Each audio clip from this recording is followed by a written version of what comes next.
अस्सलाम वालेकुम dear students, 9th class computer science की आज की इस वीडियो में हम चैप्टर नंबर 9 की एक्सरसाइज में से उसके एमसीक्यूज और शॉर्ट क्वेश्चंस को डिस्कस करने जाएंगे। सबसे पहले एमसीक्यूज की बात करते हैं तो इसमें कुछ 14 एमसीक्यूज हमारे पास बहुत इंपॉर्टेंट है। आंसर्स तो आपको पीछे से भी मिल जाएंगे लेकिन हमें साथ इसको डिस्कस भी करना है।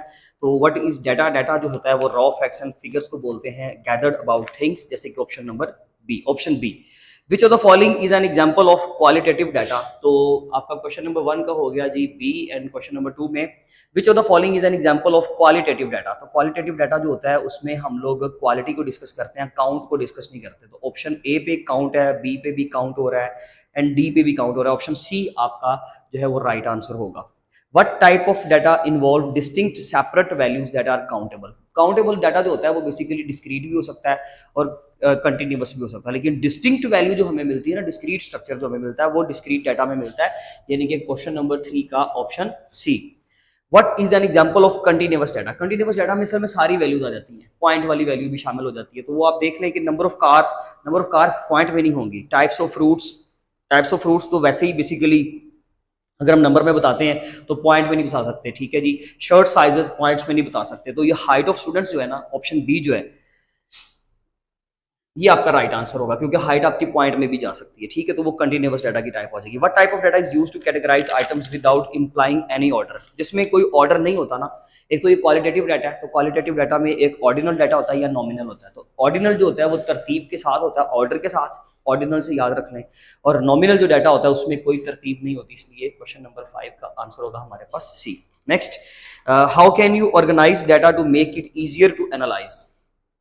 तो डाटा अगर हमारा चार्ट्स की फॉर्म में, ग्राफ्स की फॉर्म में होगा तो उसको ऑर्गेनाइज करना हमारे लिए आसान हो जाएगा, ठीक है जी। तो ऑप्शन बी इसका राइट आंसर होगा। Which tools can be use to create surveys online? Online survey करने के लिए माइक्रोसॉफ्ट वर्ड, एक्सेल या अडोब काम नहीं आएगा, बल्कि हमारे पास क्वेश्चन नंबर 7 का आंसर होगा बी।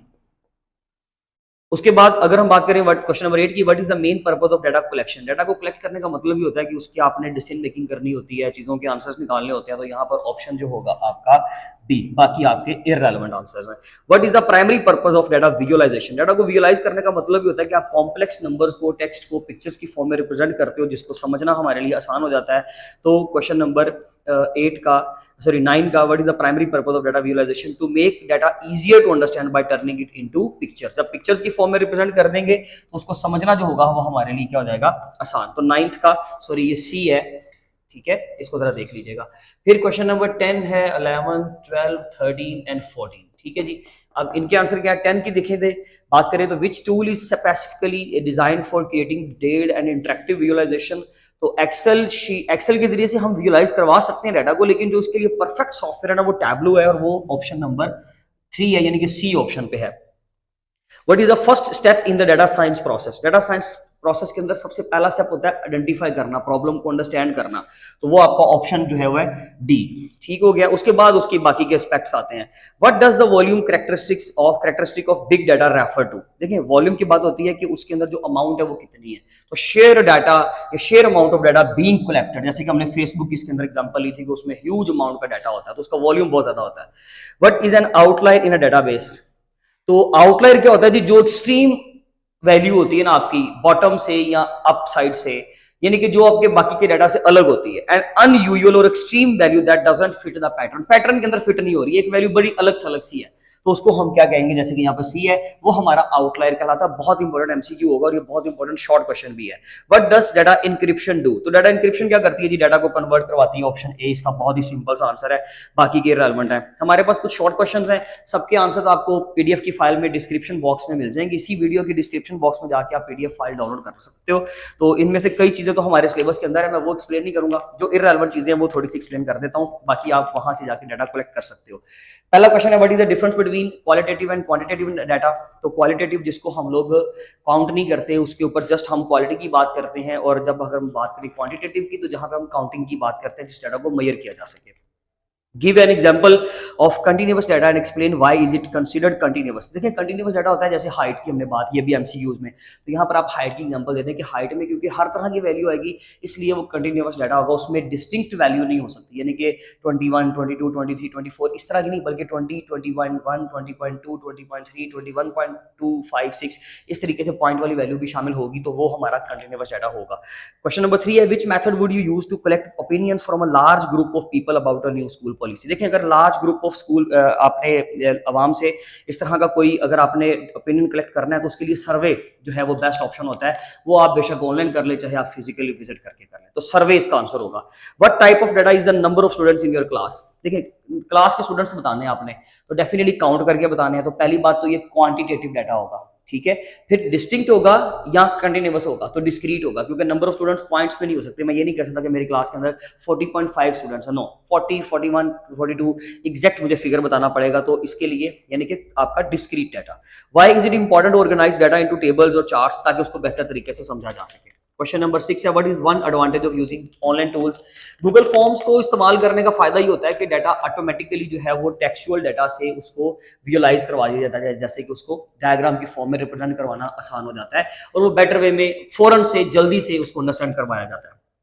क्वेश्चन नंबर 7 है why might you need to integrate data from different sources when working on a project. एक प्रोजेक्ट के बारे में ना आप डाटा मल्टीपल सोर्सेज से इकट्ठा करते हो, एक जगह से डाटा लोगे ना तो वो इनफ नहीं होगा, उसमें मे भी कोई ना कोई जो है वो ऑथेंटिसिटी ना हो, इसलिए हम मल्टीपल रिसोर्सेज से जब डाटा कलेक्ट करते हैं तो उसको समझना आसान होता है, उसमें से कॉमन रिजल्ट्स बनाना आसान हो जाता है। जैसे कि आपने अगर एक स्कूल के अंदर बच्चों के हेल्थ के बारे में कुछ सर्वे किया, तो वो आप हेल्थ सर्वे अगर कर रहे हो तो अपने बच्चों का भी सर्वे करें, और इसके अलावा आप जो हमारा हेल्थ डिपार्टमेंट है ना वहां से भी डाटा कलेक्ट करो, उनके जो है वो ऑनलाइन टूल्स हैं, जो वेबसाइट्स हैं, डाटाबेसेस हैं, वहां से भी डाटा कलेक्ट करोगे तो आपके लिए चीजें ज्यादा आसान हो जाएंगी, ठीक है। इसका आंसर आपको इंशाल्लाह वो पीडीएफ में मिल जाएगा, आपको समझ आ जाएगी कि किस तरीके से डील करना है।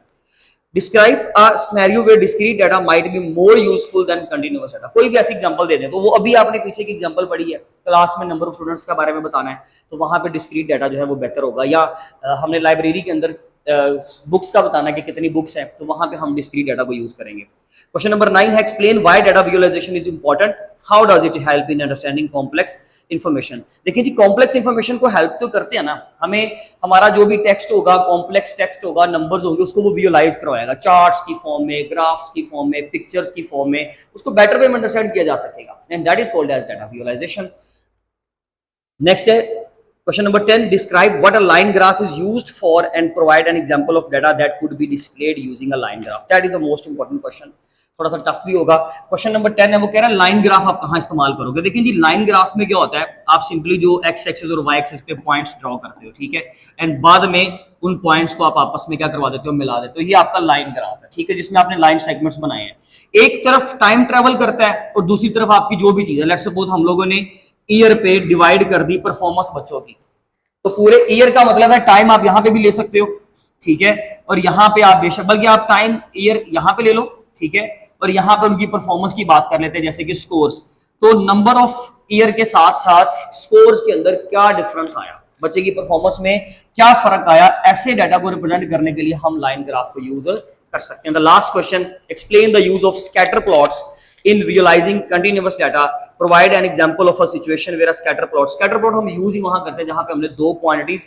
जो कंटिन्यूअस टाइप की हैं उनको मिलाना है। तो यहां पर सिर्फ फर्क क्या आएगा, हम कोई ऐसा डाटा लेंगे जैसे कि हाइट ऑफ द स्टूडेंट हम बात कर लेते हैं, ठीक है, या आप मार्क्स की और ईयर्स की या डेज की बात कर लेते हो, तो वहां पे हम स्कैटर प्लॉट्स को यूज करेंगे जहां पे कंटिन्यूअस डाटा, यानी कि आपने यहां पर क्योंकि डिस्क्रीट डाटा यूज किया है, वैसे तो यहां पर भी आपकी कंटिन्यूअस वैल्यू हो सकती है, स्कोर्स के अंदर कोई इशू नहीं है, जस्ट अगले में ये कहना है कि स्कैटर प्लॉट्स होते हैं ना वो बनते ही कंटिन्यूअस डाटा के, ठीक है, और उसके अंदर हम लोग फिर ये भी बता सकते हैं कि हमारा पैटर्न से हटकर नंबर कौन सा है, आउटलायर कौन सा है, तो वो कंटिन्यूअस डाटा की रिप्रेजेंटेशन के लिए हम लोग स्कैटर प्लॉट्स को यूज करते हैं। स्कैटर प्लॉट आपकी पीडीएफ फाइल में मौजूद है, एग्जांपल भी मौजूद है, वहां से इसको तैयार करेंगे, ठीक है जी। इंशाल्लाह नेक्स्ट वीडियो में मिलेंगे, अपना बहुत ख्याल रखें, थैंक यू सो मच, अल्लाह हाफिज़।